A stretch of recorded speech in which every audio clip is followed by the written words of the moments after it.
บดีมันหนุ่มฝดบรรยากาศอากาศ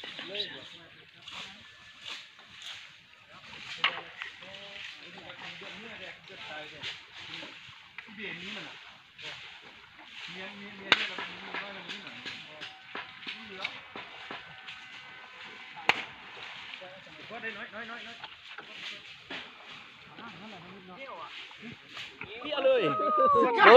ผลงานที่ดินเนอร์เลยสอนสู่ลงฟดเด้อนี่ก็ได้มาคู่เด้โอ้ลักขึ้นบกนิดนึงบ่ขึ้นบกพี่บ่พระลักบนแห้งไปเลยปลาปูปลาปูโอ้เป็นนำอลิศกับไอ้ฟ้าลงผมมื้อนี้คุณป้าเก็บไปดินะเอาคู่มาดินะจับไปเด้อไอ้คู่ไปจับดีๆได้นี่เขาจับได้แล้วโอ้ยโทษเกือบแค่ประคอบแค่ปากตัวนั้นนะโอ้ปักนี้ให้พ่อแม่บ่อยู่เลยแหละมึงเห็นเก่าขึ้นมานี่สมพรมันหนักโอ้ทีมที่นี่น่ะบ่แม่นเอาติเอานำอยู่ได้นี่เอาจับให้ตายเอาตั้งกลางนี่บ่มาแล้วโอ้โธดีแฮะว่าแล้วนะมือนี้มันมือม่านแล้วลง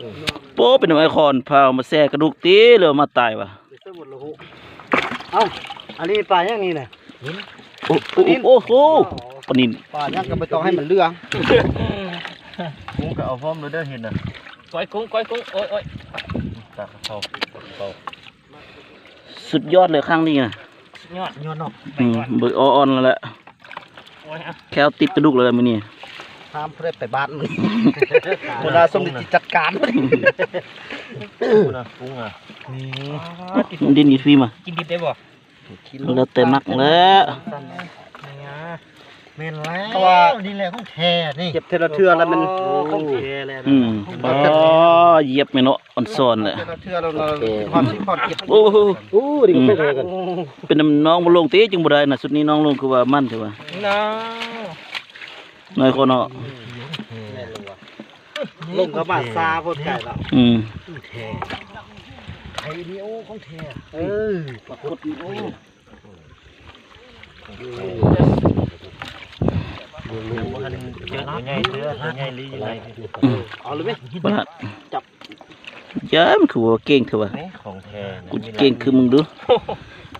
โอ้คือบุขึ้นว่ะโบราณดีเบ้ในกรุงนี่ของแท้เอาโอ้เฮ้ยบุญทำมึงป้าที่ดื้อน่ะเลยป้านี่เอาแน่จ้ะเปิดน้อยนี่จ้ะ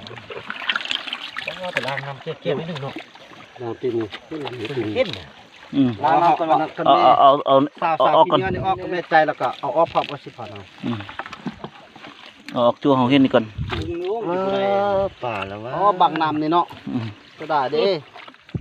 ตักน้ำหดเอาตักน้ำเอาบวยมาหดเนี่ยเอาไว้ก่อนทุ่งเทเนี่ยทุ่งเทได้นี่นะออกไล่ก็ได้โอ้ต้องติดพี่มาบังไล่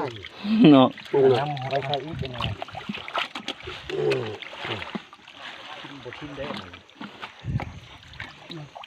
ทุ่งอ่ะนี่